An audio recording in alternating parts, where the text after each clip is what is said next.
All right, so here we are with another Mcfarlane DC Direct Page Punchers unboxing, and this is Mr. Bones. As you can see, it's a gold label figure, which means it was an exclusive, and this was an exclusive at the Todd McFarlane toy store, the McFarlane toy store online. Uh, you could get those there. There was this one and this other fella here, Obsidian. Two characters with a lot of things in common. They both got big flowy capes. They're both members of Infinity Incorporated, and they were both characters illustrated very early in his career by a young Canadian baseball fan who drew comics by the name of Todd McFarlane. So I'm going to open Mr. Bones first. And next episode, I'm going to open Obsidian. And the next episode after that, I'm going to open up Obsidian's sister, Jade. Now you know why I was waiting on opening Jade, huh? All right. So, but before we get any further along, please make sure that you like and subscribe and all the fun YouTube stuff down below if you are enjoying this content. And why wouldn't you be enjoying this content? I'm very entertaining, aren't I? Like, Ozzy Osbourne passed away recently, and I was a big fan of Ozzy Osbourne. And apparently at one point, his son, Jack, asked him if it bothered him that people laughed at him. And Ozzy said, I don't really care if they're laughing at me or with me as long as they're laughing. So that's kind of how I feel about that. If you're watching this show to make fun of me, hey, welcome. If you're watching this show because you find me like genuinely amusing, well, I'm touched, and thank you and welcome. So we're gonna go ahead and open this up. Oh, I already started cutting on this. It's one of these plastic packages that you have to actually use scissors to open up. So I borrowed the shears out of the kitchen because they're nice, strong scissors, and I'm not too worried about it. We'll talk a little bit about the package once I do that, because I already started doing this. So it doesn't have any kind of cross-cell artwork on the back. It just has this illustration of, this is from the comic book cover, Mr. Bones. And this character here is Fury, who was originally supposed to be the daughter of the Golden Age Wonder Woman and Steve Trevor. Her full name was Hippolyta Trevor. But Crisis kind of screwed that up, and they had to come up with a whole different origin for her. Bobby Wald says, I can never understand Ozzy in interviews or on TV. But he spoke perfectly clear English and in his music. Yeah, it's kind of funny how that works, because like most singers is kind of the opposite, isn't it? Like their speaking voice will be perfectly clear, but when you sing, you're feeling it, and it doesn't exactly match up to like it's one of those things. So but yeah, Ozzy was one of the great ones. He's definitely going to be missed as far as I'm concerned. But instead of a comic book like most Page Punchers figures it has this very thick card. Look how thick that is. That's like a prestige format comic book, kind of thick. And you see it's got like this kind of silver foil around the edges. This is a very fancy thing that they made. I think they called it a lithograph, but it's basically a piece of cardboard with some printing on it. But yeah, I got the comic book cover on there with Mr. Bones. Now, Mr. Bones' costume, I think, is really cool. And for those of you who don't know, and I'm sure a lot of you who are fans of Golden Age comic book heroes, and especially public domain Golden Age comic book heroes, you will recognize this costume, as it is based on the costume worn by a character known as the Black Terror. Now, the main difference is you can see Mr. Bones, the emblem on his chest is, two bones crossed, two crossed bones, and his head above makes kind of a Jolly Roger. Well, the Black Terror just had a full Jolly Roger as his emblem. Now, obviously, he didn't need a skull on his chest because he already had one on his face.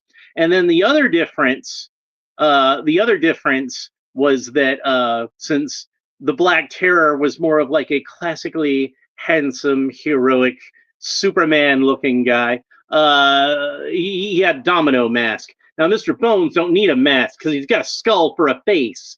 So, it's already, there's not a mask he could wear that looks cooler than that. And even if there was, like, if he wore like a little domino mask, it's not like it's gonna hide him. Hey, he looked kind of like that guy Dave Smith, except for he had a domino mask. He had a skull for a face.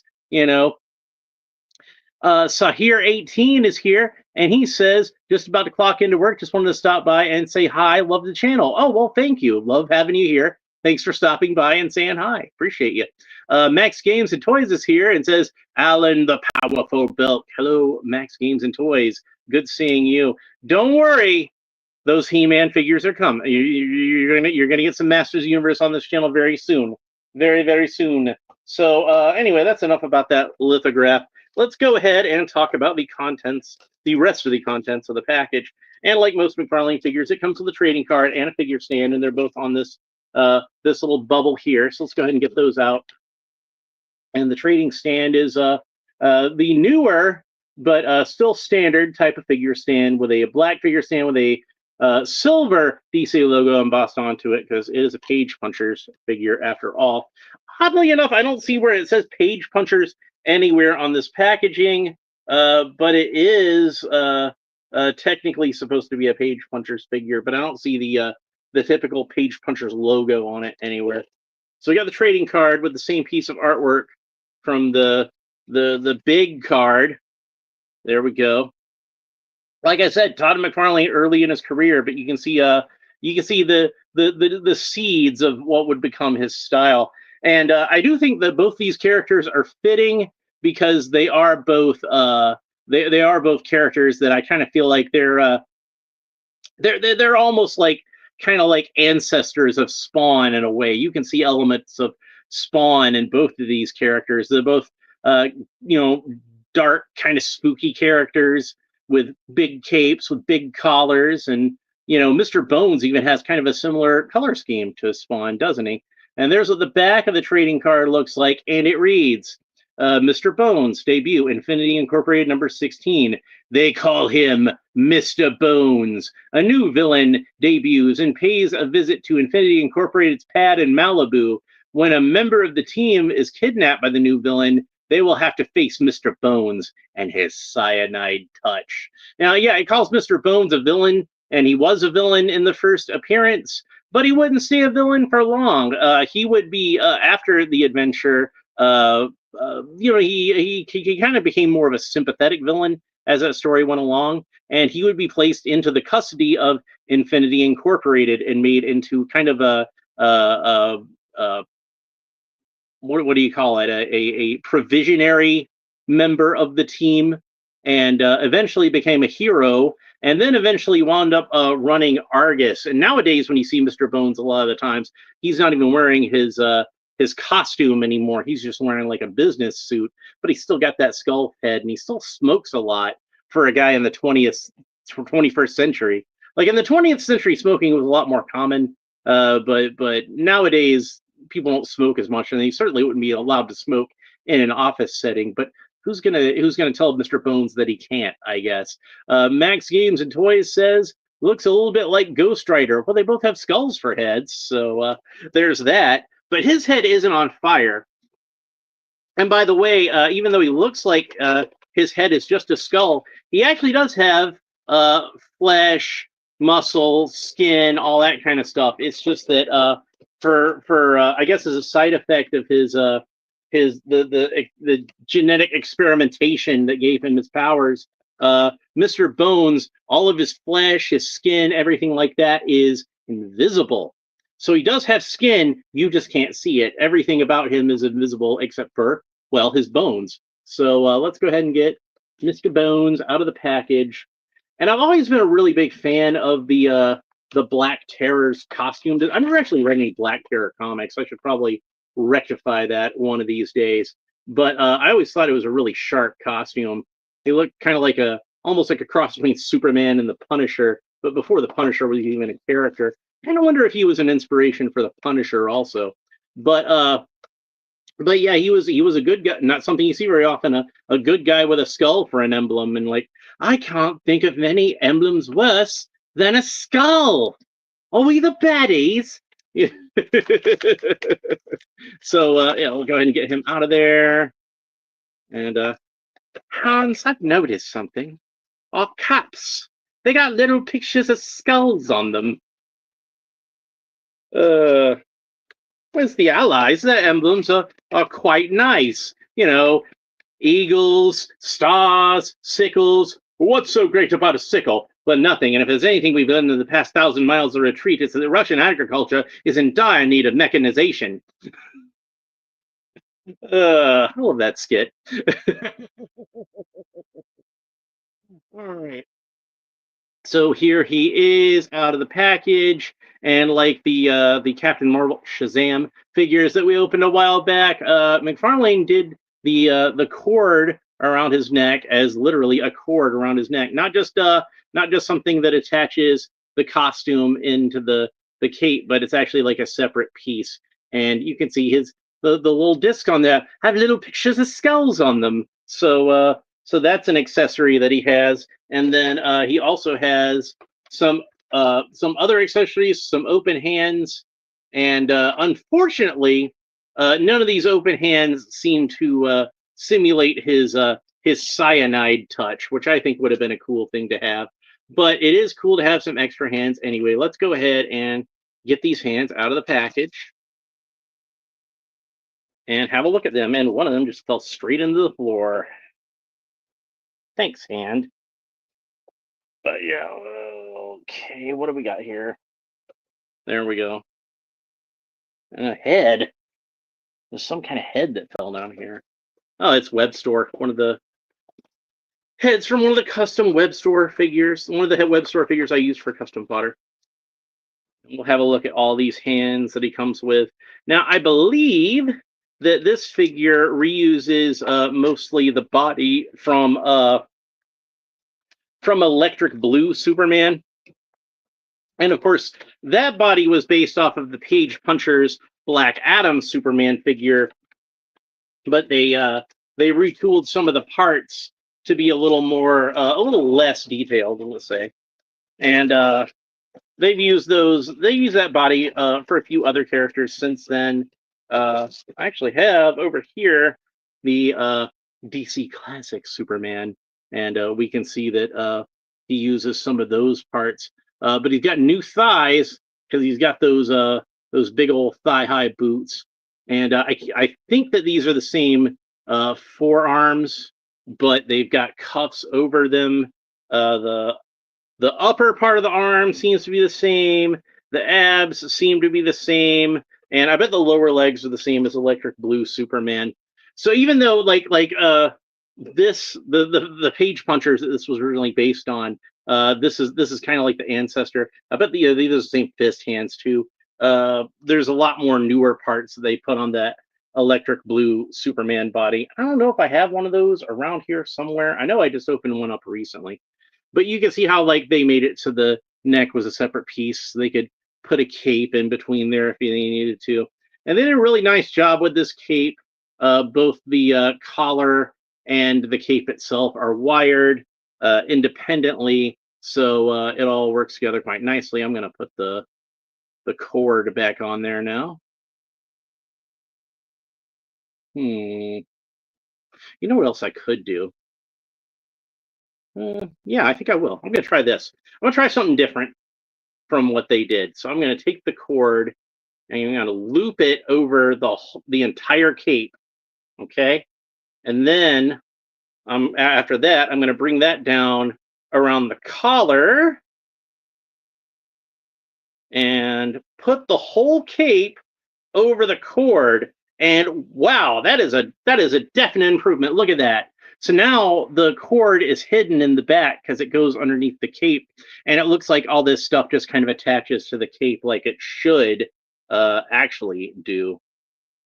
So yeah, if I push the clasps up a little bit further, oh, that's perfect. Doesn't that look cool?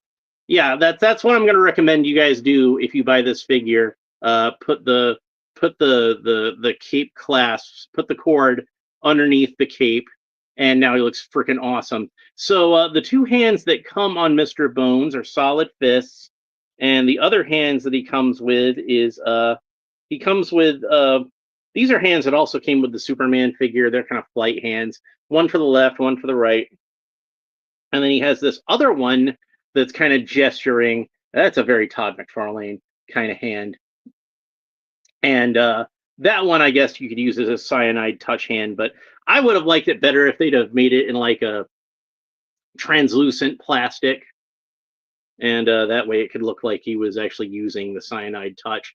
So yeah, this is the same forearm as that Superman. You can see he has the same Superman cuff on there, and the glove cuff is removable. So that means it also has some posability to it, so that you can pose that however you wish. And I'm going to put this open hand on there because I think that'll look really cool for Mr. Bones. I feel like that's appropriate. And then I'm going to put the gripping hand onto his right hand, and there we go. And somewhere around here, I guess maybe some stuff got put on top of it. Digging through here, looking for something that I thought I had over here, but I don't. I don't know what happened to it. Yeah, sorry I can't do the trick that I was thinking about doing, but we'll see if I can maybe do that as like a short or something. So I don't want to say what I was going to do, because if I'm going to do it as a short, I want it to be a surprise. But I saw somebody do something really cool with let's just say another accessory that came with a McFarlane figure, and I think that's what I'm gonna do. Also, it'd be nice, and I understand why they didn't do this. It would be nice if he had like a cigarette accessory, like you could probably fit the cigarette in between the fingers there, but that way he could be smoking like he often does in the comics. I don't know if he smokes so much anymore. I haven't noticed. I haven't seen Mr. Bones in a comic in a while. I'm sure they still got him popping up in things from time to time. He's almost kind of like DC's Nick Fury at this point. Some might say Amanda Waller, but I think she's too villainous. No, it's the guy with a skull for a head that's the more heroic of the two. But man, they did a great job with that skull. That is a very looks very much how Todd McFarlane illustrated the character in the comic. Where did I put that thing? I just had that lithograph. Here we go. But you can look and see, you can compare for yourself the way that McFarlane drew the skull in the comic. They really matched his art style really well. And he's nice and creepy looking. Man, this is a cool looking figure. And it's hard to believe, isn't it? But I don't think there's ever been an action figure of Mr. Bones until now. And he's a fairly popular character. He's not like a hugely famous character like Superman or Batman or anything, or even the Flash or Green Lantern, but he's a character that's definitely had a pretty loyal fan following, and he's popped up in a bunch of comics. And like I said, part of that is due to his role as being kind of like a government operative with the Argus and the DEO and things like that.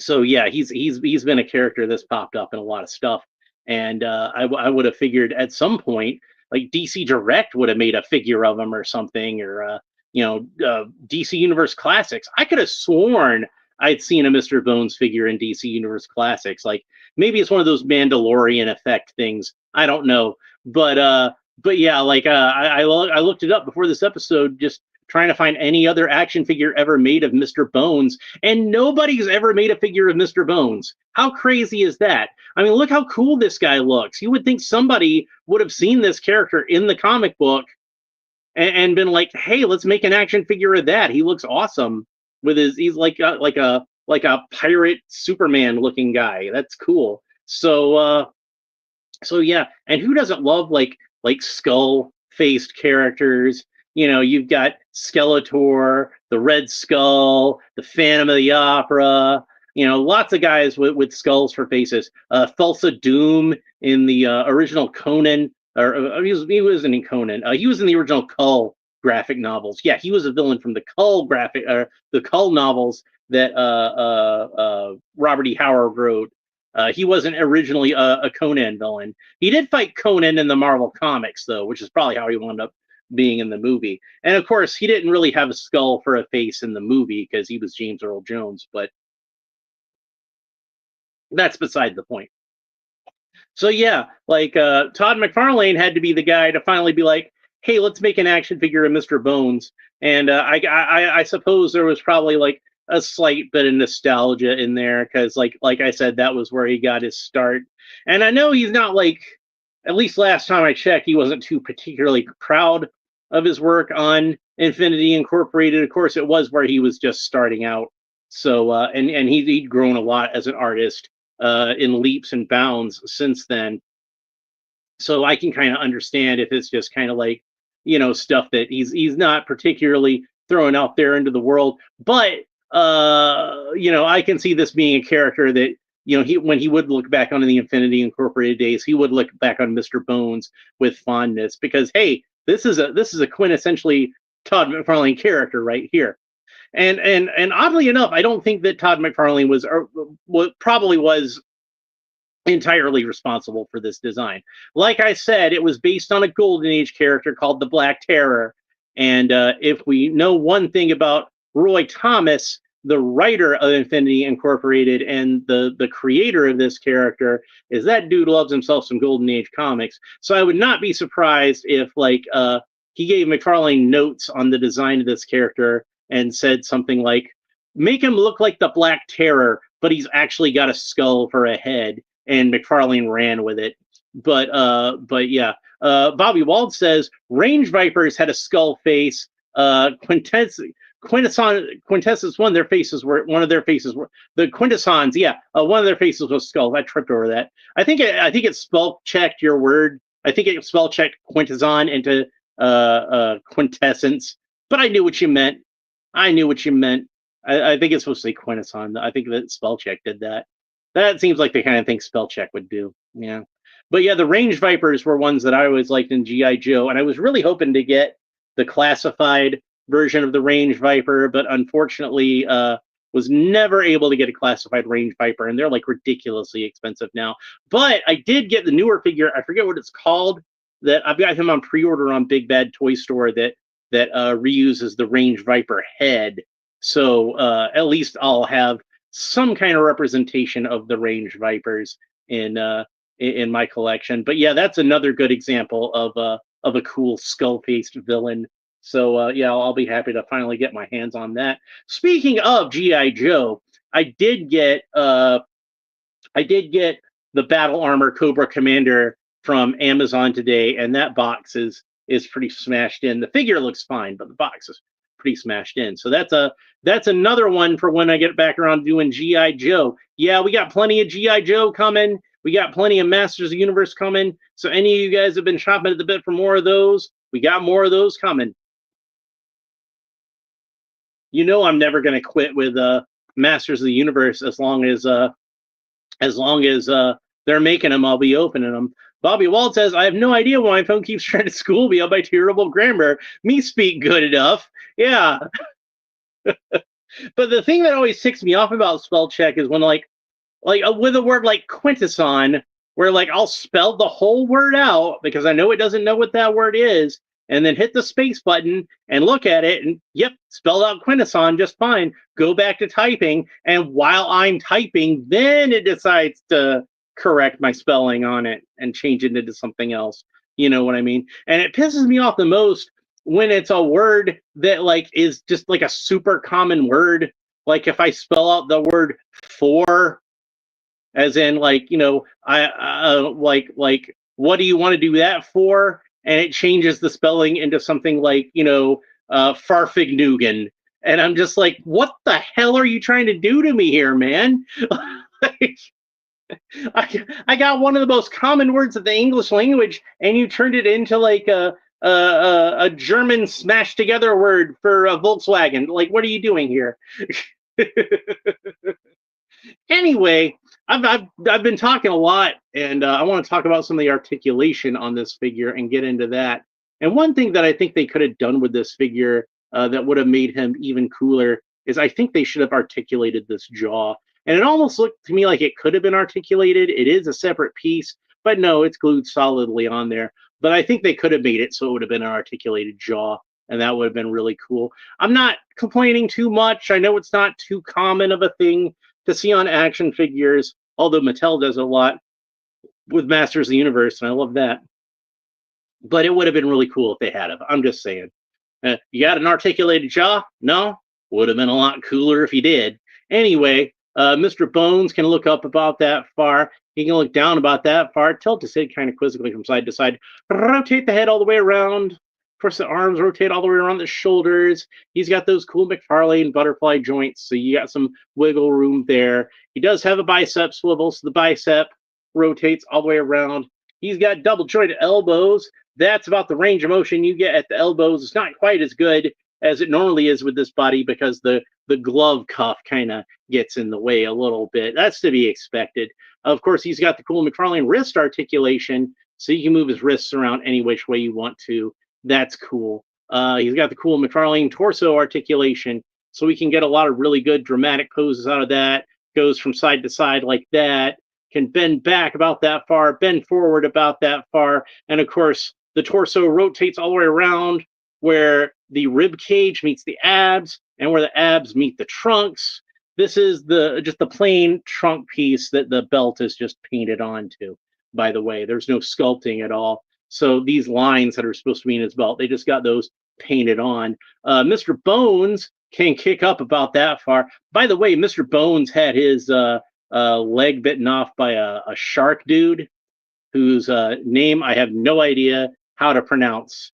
And like even as a kid, I'm poring over this word in the comics, and I'm like, Charbidis? I'm kind of dyslexic too. So I see words the same way that Bobby Wald's phone sees words.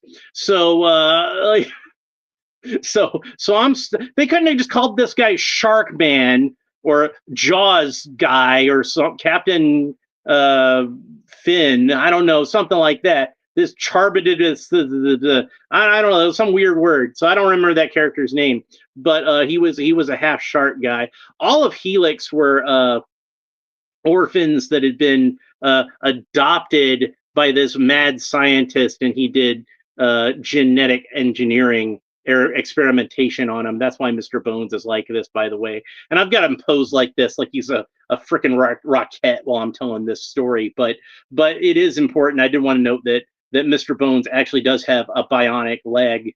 And oftentimes in the comic, they actually drew it where you could see that he had a metal leg. But I don't know why they did that. I think Mr. Bones, was he just cutting the leg off of every pair of pants that he had? Like, what was he doing? So it's fine. You can have a bionic leg. Man, that is a fabulous pose right there. I don't know how he keeps getting into these poses. Let's make him a little more neutral. All right, so Mr. Bones has double jointed knees. That's about the range of motion you get at the knees. Oh, by the way, he does have like a little bit of a slight wobble here. Seems like actually even a little bit less than Mcfarlane figures normally have. It's not a full rotation. It's just like a little bit of a couple of degrees of motion there. Not too impressive. He does have the cool Mcfarlane ankle articulation. No boot cut. You can see like it's just a solid shin, but he does have the cool Mcfarlane articulation at the ankles, so you don't really need it. Rotates all the way around where the ankle meets the shin, and rotates all the way around where the foot meets the ankle, and then his foot can point down about that far, his foot can point up about that far, and then he's got toe articulation just to show off. So Mr. Bones is a great figure, and I wish that he was an easier figure to get so more of you out there could get a hold of this figure. Like I said, it's such a great design, this costume. It's just like he was originally designed to be a villain, of course, and it works really well as a villain design, but I think there's something about it that makes it even more interesting as a heroic character. It's not the kind of thing that you usually see as a good guy, because normally, characters, like I said, with skulls on their uniform, it's like, with the baddies. I mean, think about the things you associate with skulls: poison, death, pirates. Pirates are fun. I never said we want fun, but fun or not, pirates are still the baddies. Daniel Evans is here. Welcome, Daniel Evans. Good to see you, as always. But yeah, so that's a really cool figure. I really like this figure. I'm really happy with how it turned out. If if you can get a hold of this guy, get a hold of this guy. Like I said, Infinity Incorporated, it's not like it's not like it kind of fell out of, I guess, the public eye after it got canceled. And it was a really good comic, at least starting out. And then, Crisis happened, and that kind of screwed with its continuity, unfortunately, and made it so that the continuity became kind of a mess. And that was when the comic kind of started to drop off a little bit, unfortunately. And but it did start off really strong, and I do think Mr. Bones was like a really cool character in here. Daniel Evans says looks like Vera Cocha. I'll have to look that up. I'm not familiar with Vera Cocha. So, but yeah, I was talking about this earlier. Is that I believe that he was originally designed on the Golden Age comic book superhero, the Black Terror. So if you look him up, you'll notice Mr. Bones is essentially wearing the same costume as him. Only Black Terror did not have a skull for a head. So,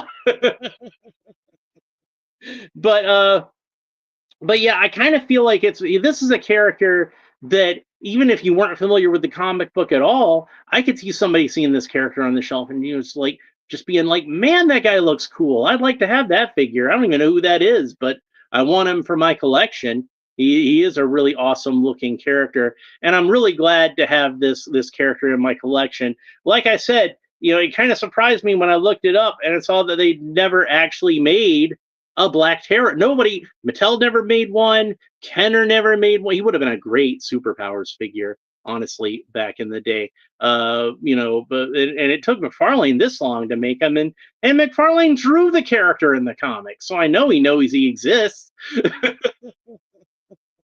But better late than never, I suppose. It's nice that we finally have an action figure of Mr. Bones. He's definitely a character that, like I said, has kind of a cult following, and there definitely are people who are big fans of this character out there. And if you are, I hope you were able to get this figure. He's really nice. And speaking of figures that were Mcfarlane Toy Store exclusives, that it would be nice if they were a little easier to find, but they're just not going to be, I guess. Got Obsidian, who came out at the same time as this guy. Got both of them in the bundle, so saved a little bit of scratch that way. So that's good. But he looks really awesome. I've been hoping they would do Obsidian ever since I picked up the figure of Jade that I got a while back, and hadn't gotten around to opening. But I guess it was just destiny that I would get Jade and then get her brother later on and open them up, back to back. So that's what's going to happen on the next episode. I'm going to open up Obsidian. The episode after that, I'm going to open up Jade. And then that's going to lead into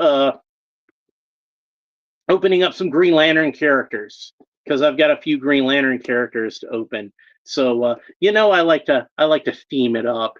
So that's what's going to happen with that. I've been looking. I love this character, and I love his sister Jade also. Those were my favorite two members of Infinity Incorporated, and I think of them just as like a duo. So I don't really have a preference, but though I did have a little bit of a crush on Jade when I was a kid. I got a fondness for the green girls, like She-Hulk and Vina and et cetera, et cetera. So I like me some green girls. What can I say?